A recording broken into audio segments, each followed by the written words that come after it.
In the quiet comfort of my childhood home, where each creaking floorboard holds a memory, I stand frozen, grappling with the words that just shattered the stillness. Gregory, my husband of 8 years, his face an unreadable mask, drops the bombshell that upends everything.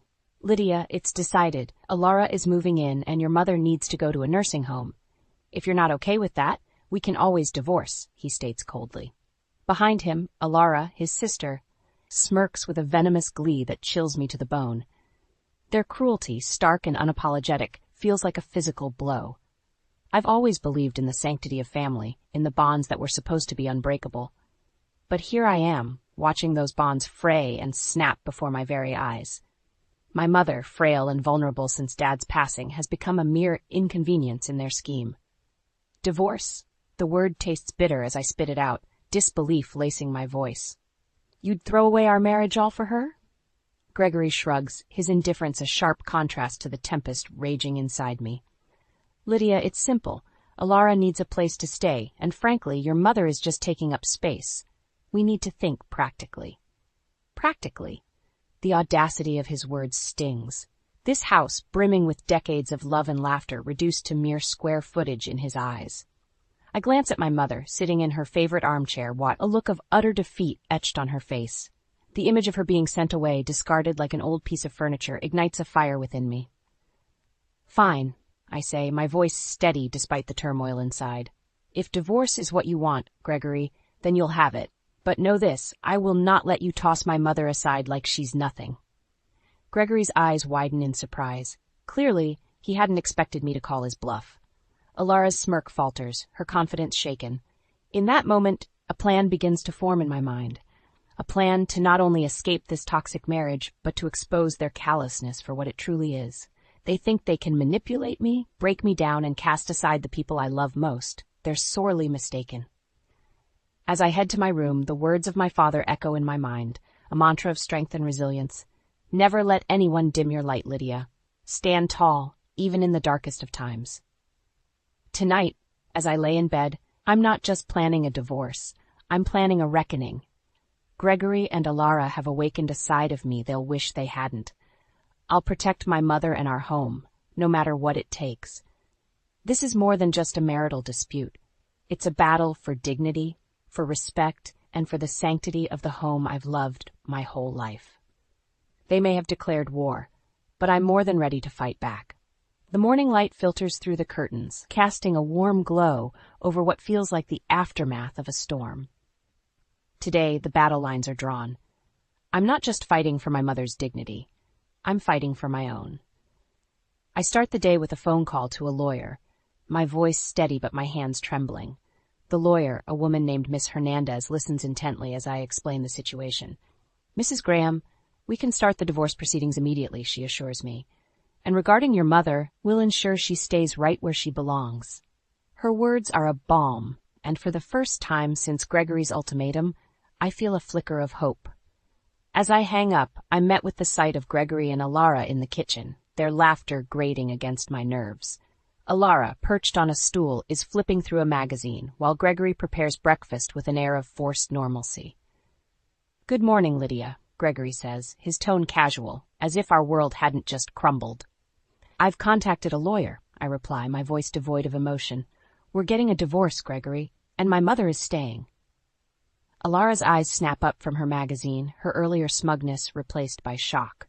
You're serious? You'd really throw away your marriage over this? Over this? I echo, my anger simmering. This is about respect, Alara, something you know nothing about. Gregory sets down the spatula, his face hardening. You're being irrational, Lydia. You can't just... Irrational? I cut him off. No, Gregory.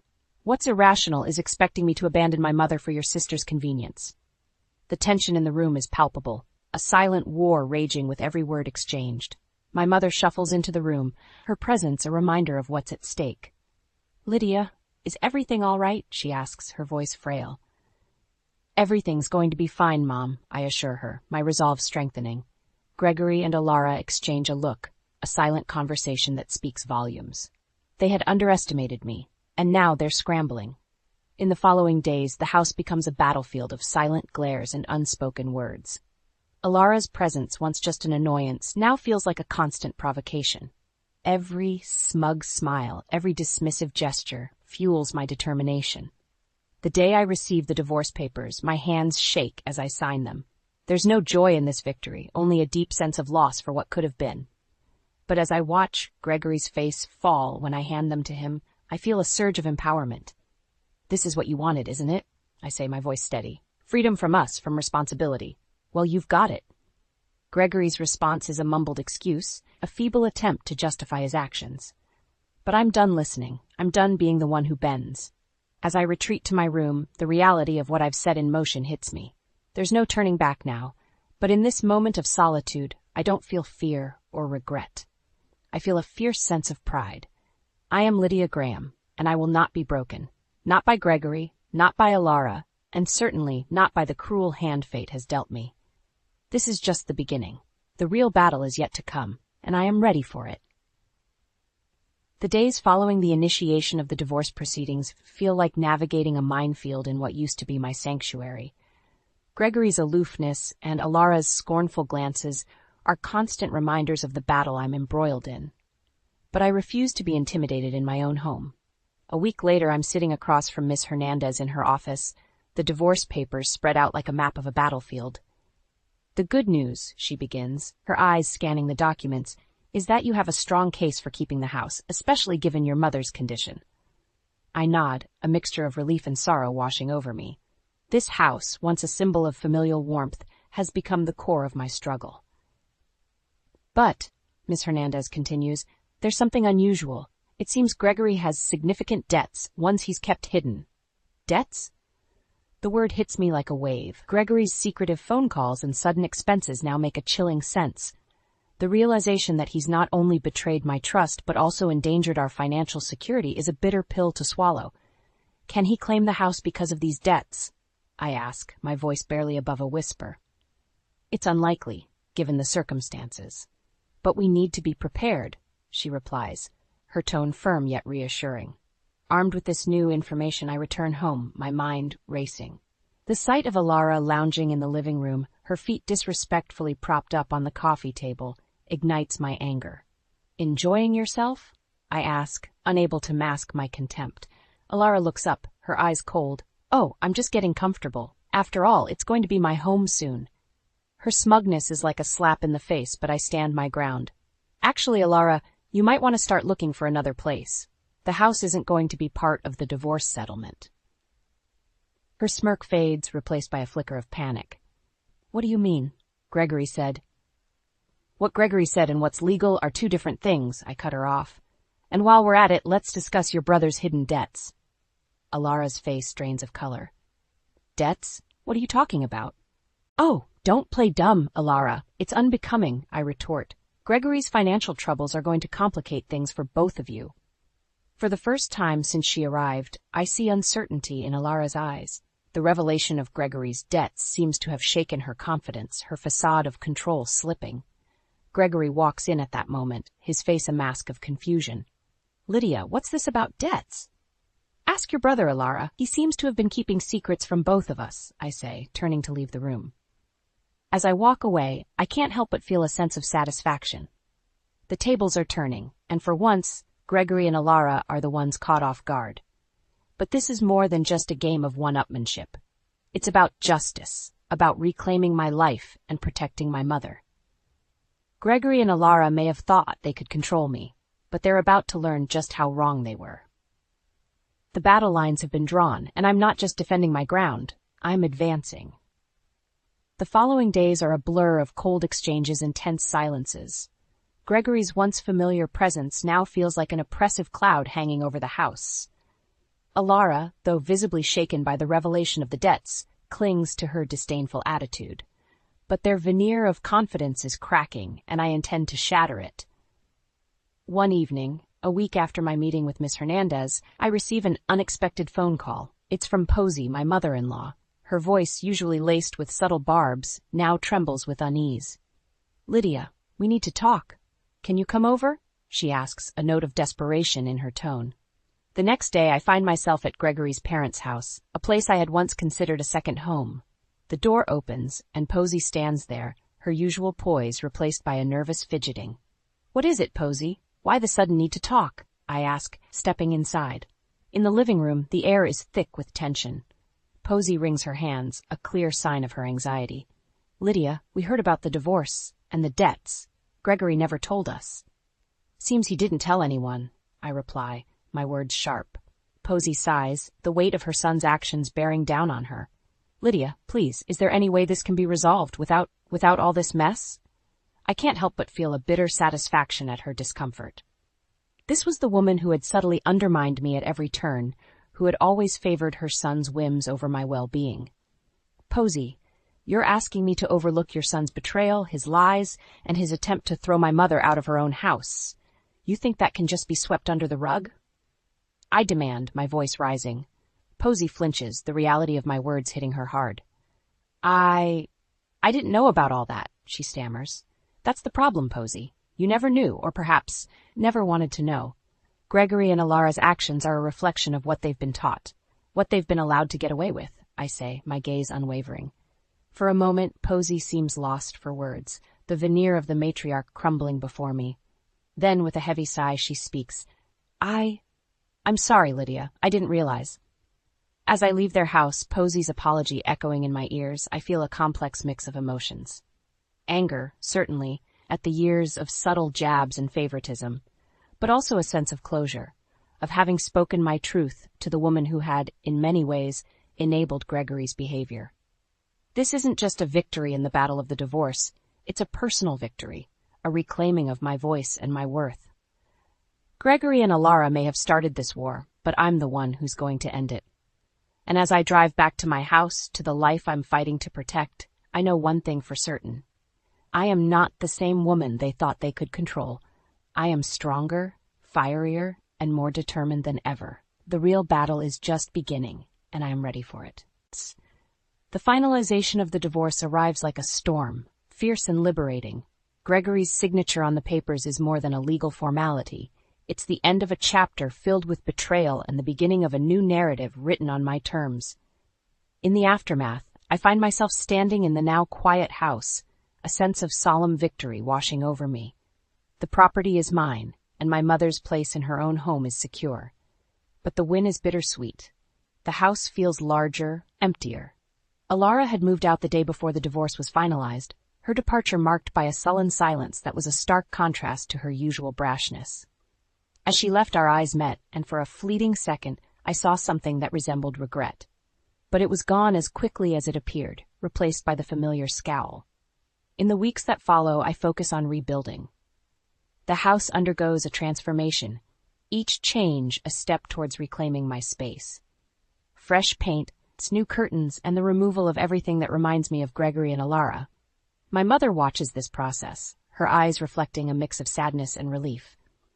"Lydia, are you sure about all this?" she asks one evening, her voice tinged with concern. "I've never been more sure, Mom," I reply, placing a comforting hand on her shoulder. "This is our home, and it's time we made new memories here." But the past isn't ready to let go just yet. One evening, a knock on the door disrupts the newfound peace. Standing on the doorstep is Oswald, Gregory's father. His eyes are weary, his posture resigned. "Lydia, I need to talk to you," he says, his voice heavy. I lead him into the living room, offering a seat but not warmth. Oswald looks around, a sad smile playing on his lips. "This house, it's changed," he observes. "It needed to," I respond, my tone neutral. Oswald nods, understanding the unspoken words. "Lydia, I'm here to apologize. For Gregory, for Alara, and for how we treated you and your mother." His apology, sincere as it may be, doesn't erase the pain. But it's a start, a small step towards healing. Oswald talks about Gregory, about his failures and mistakes, painting a picture of a man lost in his own shortcomings. "I don't expect forgiveness, Lydia. I just wanted you to know that we see the pain we caused." Oswald says he stands to leave. His departure leaves me with a sense of closure, albeit a complicated one. The battle may be over, but the scars remain. Yet in their own way, they're a testament to my strength, to the journey I've undertaken. As I sit there, in the quiet aftermath of Oswald's visit, I realize that this battle has been about more than just a divorce or a house. It's been about finding my voice, about standing up for myself and my mother. And in doing so, I've discovered a resilience I never knew I had. The future is uncertain, but it's mine to shape. And whatever it holds, I know I'll face it with the same strength that brought me through this storm.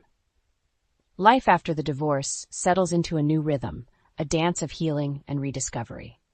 The house, now infused with a sense of liberation, becomes a haven for my mother and me.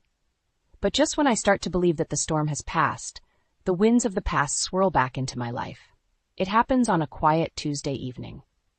My phone rings, and Gregory's name flashes on the screen, a ghost from a chapter I had closed. I answer, curiosity piqued and defenses up. "Lydia, I need to talk to you." Gregory's voice comes through, hesitant and strained. "Why, Gregory? What's left to say?" I ask, my tone guarded. "It's about everything. I've made mistakes, Lydia, big ones. I realize that now," he says, a note of desperation creeping into his voice. His words, meant to convey remorse, only stir a well of bitterness within me. "Mistakes? You call uprooting our lives and siding with Alara against your own wife and her mother just mistakes?" Gregory pauses, and when he speaks again, his voice is laced with something akin to regret. "I was wrong, Lydia, about Alara, about how I treated you and your mother. I see that now." The confession, though unexpected, doesn't soften the sharp edges of my memories. Realizations don't erase actions, Gregory. You chose your path. There's a shuffling sound, and I picture Gregory pacing, a habit of his when cornered. I know, but Lydia, I miss you. I miss us." The admission hangs in the air, a plea wrapped in nostalgia, but the man I loved, the man I thought I knew, vanished long ago, replaced by a stranger. "Miss us? Gregory, there is no us anymore. You made sure of that." My voice steady. Gregory's voice breaks slightly. "Can we meet? Just once to talk. Please, Lydia." The request, a blend of hope and despair, makes me pause. Part of me yearns for closure, for a final goodbye to the man I once shared my life with. But another part, the part hardened by betrayal, knows better. "No, Gregory, there's nothing left to discuss. We've said all there is to say," I say, the finality in my voice sealing the conversation. As I end the call, a sense of empowerment washes over me. The Gregory, who stood on my doorstep all those months ago, demanding changes I couldn't accept, is no more. In his place stands a man broken by his choices, seeking solace in a past that no longer exists. That night, as I sit with my mother, sharing stories and laughter, I realize the full extent of my journey. From a woman caught in the tides of others' decisions to one who commands her own destiny.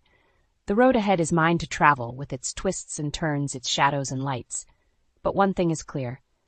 I am no longer the woman who once sought validation in the eyes of a man who could not see her worth. I am Lydia, whole and unbroken, master of my story. In the weeks that follow my last conversation with Gregory, life takes on a peaceful rhythm. My mother and I find joy in the small things, gardening, cooking, and long walks in the neighborhood. The house, once a battleground, is now a sanctuary of tranquility. But just as I begin to bask in the calm, an unexpected encounter jolts me back to reality. It's a sunny Saturday morning, and I'm at the local market when I spot Alara. She's at a fruit stand, her once haughty demeanor replaced by a look of wariness. Our eyes meet, and for a moment time stands still. I approach her, curiosity getting the better of me. "Alara, it's been a while." She turns, her face a mask of surprise and discomfort. "Lydia, yeah, it has." Her voice lacks its usual edge, her posture deflated. The sight of her so diminished stirs a complex mix of emotions within me. "I heard about the debts, the troubles you and Gregory are facing," I say, keeping my tone neutral. Alara lets out a sigh, the fight seemingly drained from her. "Yeah, things didn't quite go as planned. Gregory's struggling, and I guess I didn't help matters." Her admission, a rare glimpse of vulnerability, takes me aback. "I suppose we all have our lessons to learn," I reply. Alara nods, a flicker of something like remorse crossing her face. "I just wanted to say, Lydia, I'm sorry. For everything." The apology, unexpected and raw, leaves me momentarily speechless. This was the woman who had once seemed incapable of regret, now standing before me, seeking forgiveness. "Apology noted, Alara. But it doesn't change what happened," I say, my words firm but not unkind. "I know," she replies, her gaze dropping. I needed you to know." We part ways, the encounter leaving a trail of mixed feelings in its wake. As I walk back home, I reflect on the journey I've embarked on, the pain, the betrayal, and the triumphs. In the solitude of the evening, I sit with my mother on our porch, the sunset painting the sky in hues of orange and pink. We talk about the future, about the possibilities that lie ahead. "Mom, do you think I did the right thing?" I ask, seeking affirmation. She takes my hand, her eyes warm and understanding. "Lydia, you stood up for yourself and for me. You showed strength and grace in the face of adversity. Yes, you did the right thing." Her words settle in my heart, a comforting affirmation of my choices. As the night falls, I realize that this chapter of my life, though fraught with challenges, has been a crucible of transformation. I am no longer defined by the shadows of my past. I am a woman reborn, resilient, and free. My story, once entangled in the whims of others, is now mine to write. And as I look to the stars, I make a silent vow to live a life of authenticity, to cherish the love of my mother, and to embrace the endless possibilities that await. I am Lydia Graham, and my journey is just beginning.